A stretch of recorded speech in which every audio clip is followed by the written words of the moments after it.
Hey guys, and welcome back to another FM22 Transfer Guide with me, Raxo FM, where today we are going over 3 signings and 3 sales for Aston Villa, a side that have very recently gotten back into the Premier League after coming back up through the playoffs, and now they are turning into a pretty decent side, moving up into 11th place last season.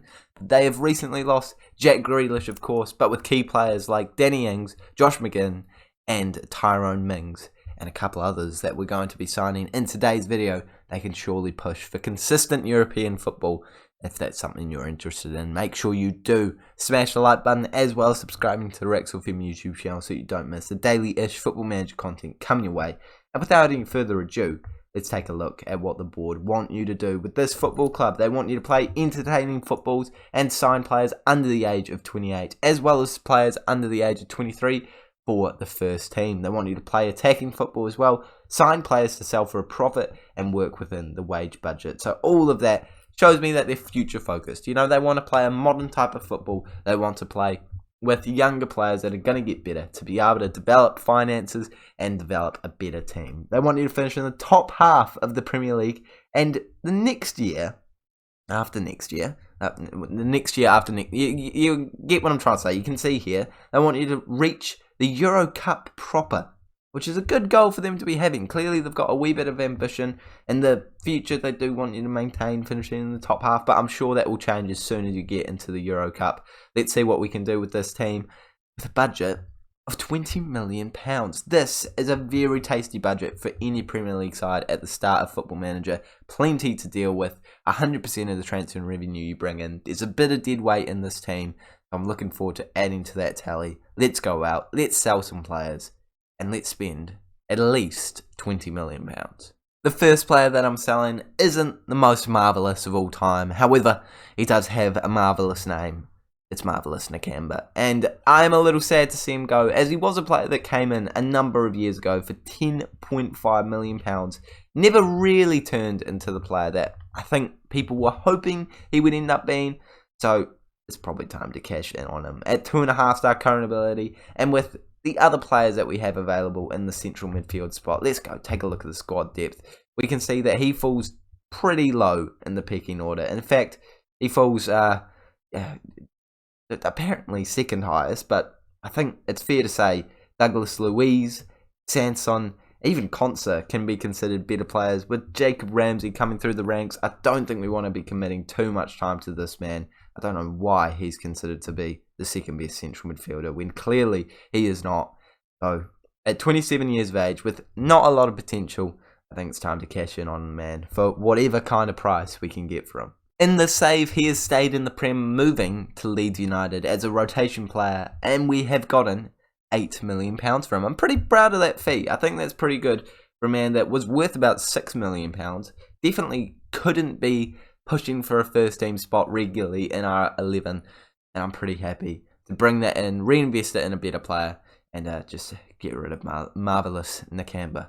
The next player that we're selling is a bit of a pricey one, but I wouldn't say too controversial. El Ghazi, a man that's currently 3-star current ability, been at the club for a couple of years, played a lot of games, but with the new signings in right wing and left wing, I think he drops down to being one of the lesser of the choices. In fact, according to this bracket, he is the 6th or 7th best right winger at the football club. In terms of left wing, he's around similar sort of region, 5th I would say in that equation. Trezeguet being around the same age, but with an injury and a wee bit less value, isn't such a tempting player for people to come in and sign. So for that reason, El Ghazi, he gets a chop pretty quickly. And those stats, although not bad, nothing too insanely impressive. As I said, 3-star current ability, no potential to manoeuvre, and 26 years of age with better options at the club. I think this is a really good opportunity to make some serious bank to bring in even better players to develop the team for the future. In this save, he's moved over to League One, being sold for just £11 million. I'm sure if you hold out, you could probably get a wee bit more than that. But even that is a pretty good fee for a man that we're not going to be playing a whole lot and isn't going to be being a lockdown first team player for years to come. So £11 million now, I think is definitely enough to be able to reinvest on a much better left-right winger or even a different position that you do need to improve upon. And last but not least, I want to clear it up straight away. We're not selling this man. We are loaning him out. I always feel like a bit of a cop-out by doing this, but looking at the team, it's not a massive squad. And to be honest, there's not too much dead weight in it. They've done a pretty good job of having a refined team. I think Davis is the only other man that I would have liked to have sold, but I couldn't get a respectable fee for him. So I thought it would be better to keep him around, loan him out and get a bit more money for him in the future. And for this current point in time, loan out this young man. At 17 years of age, he has 5-star potential, and he is not anywhere near the first team in my opinion. So for that reason, he needs to get some experience. He came in on a free from Northampton, looking like a very promising young man. Get him experience as soon as you can. He's going to be a beautiful player for the future. Right now, of course, as I've said, needs that experience. So loaning him out is absolutely the way to go. In this save, I've managed to loan him out to QPR, a pretty decent championship side, a regular championship side, and they are paying all of his wages, and he's going to be either a starting player or a rotation player for them. So I'm hoping he will get a lot of game time, get some experience down at that level, as of course he's not going to be that necessary at our football club. So for that reason, I think this is the best final signing that you can make. Before we go over the the signings that we are going to be bringing into the football club, we need to see what we need to improve upon, what needs to be developed. So let's go take a look at the squad. When we quick pick our best 11, this is what it is looking like, and it is a very strong team, it has to be said. I don't think I've gotten rid of any players that would have been starting. Watkins, Bailey, Wendia, Mings, a good mixture of youth, a good mixture of aged, experienced players. And when we go into the squad depth screen, I don't think it immediately tells us too much about what needs to be improved in the squad. No massive holes, no massive gaps, but if we analyse each position, we can of course find something. In the striker position, Danny Ings and Watkins give you a bit of youth and a bit of current ability. And I like what they bring to the table as a combo. So for now, I don't think you need to improve that at all. At left wing and right wing, you've got Bailey, you've got Traore, and you've got Trezeguet, who are all very good options. Ings, of course, going to be your striker, and Buendia going to be your central attacking midfielder. If you don't want to play with a central attacking midfielder, Buendia will be great out on this right-hand side. But because of the lack of quality over on these wings, especially highlighted by the fact that we sold El Ghazi, I think that this could be one of the positions where you look to improve, to make sure that we do have a lot of quality. I don't know why it keeps moving down, but a lot of quality out on those wings. You get Leon Bailey, a decent partner. Watkins, a really good winger for now, but of course, looking to play him more of a striker for the future. So I think for me, an out-and-out winger who is going to be able to do a good job on one of these wings is really important for the future of the team. Buendia being your absolutely crucial central attacking midfielder, and you've got a couple of backups who will do a decent job for you. I've just coughed there, but I don't know why it keeps moving down. Central midfield, you've got McGinn, Douglas Luiz, Sanson. Of course, McGinn going to be a starter, but the next player, it's up for debate. Sanson, a very good man. It's moving down again. Douglas Luiz, again, a very good player. But I think a little bit more quality or a little more option in there would be decent to have for the future of your team. Having a decent cam as well, as I said, is very good. But no out-and-out options in there are completely there. So maybe a more attacking central midfielder wouldn't be too bad if you want to have a backup when there. That could be a decent option. Of course, I'm saying that could be I'm clearly angling towards something, aren't I? Right back is okay with Young, Conser, Cash as your options. That move down was actually kind of handy. Left back's fine with Young, Target, House, and Mings. Centre back looks decent on the surface, but with only 4 options and one of them on loan, and the other 2 being right and left back options, it immediately shows me you need a new centre-back. So this is probably the key one for me. And goalkeeper, with Steer and Martinez, you'll be fine for the future. So going over that one more time, a left or right winger to develop that wing side of play to help, lock down a very good positional thing. I don't know what I'm trying to say here. Just good winger is what I'm trying to say. A central midfielder who's slightly more attacking could be decent, and a centre-back. Aside from that, very good squad, but with a decent transfer budget of £40 million now.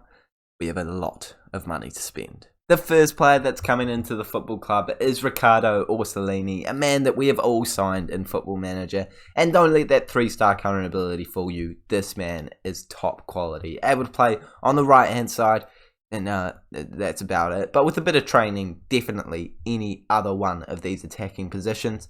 Got really nice stats with 15 dribbling, 15 technique, 15 acceleration, 17 determination. Just overall a very good out-and-out winger. At 24 years of age, he can certainly improve, and he comes in for just £6 million.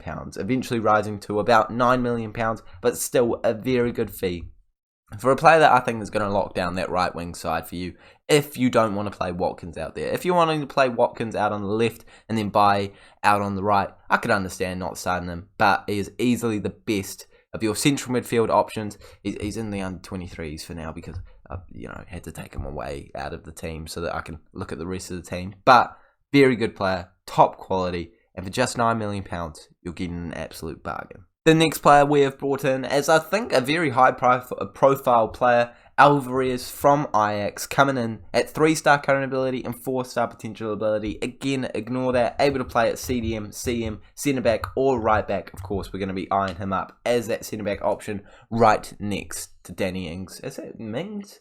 No, it's not it. Danny Ings is the striker. Tyrone Mings and the centre back. He comes in for just £12 million, could eventually rise to 22. Again, still a very good fee for such a young man that is going to develop, turn into a world-class centre back, and for now is already going to be starting each and every single game for this team. What a signing this man is. And last but not least, probably the riskiest of the signings, as he isn't an out-and-out starter, I will admit. Able to play in central midfield or cam, English with experience in the Prem. It is Ruben Loftus-Cheek.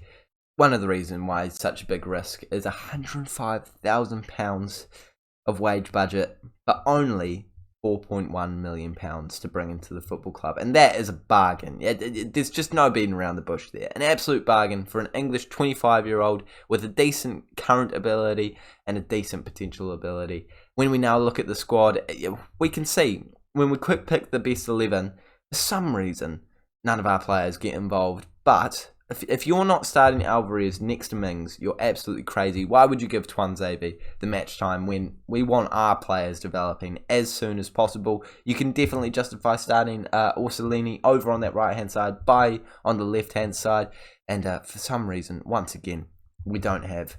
No, that's actually because I left him in the under-23. This is not a well-structured video, is it? And even when he is in the first 11... I don't believe he gets into the team, unfortunately, but I would be putting him on the bench as one of your rotation options, potentially moving into that box-to-box midfielder role. Next to McGinn, they're going to do a really good job, and hopefully win you a lot of games. Loftus-Cheek, easy to make profit on in the future as well, so not a huge risk in my opinion. So those are your 3 transfers: Orsolini, Loftus-Cheek, and Alvarez. Coming into the squad, improving your team instantly, and still giving you about £5 million to play with at the end. If you guys enjoyed that video, please make sure you do smash the like button. Thank you guys so much for watching. Subscribe for more daily-ish Football Manager content. I will see you all later.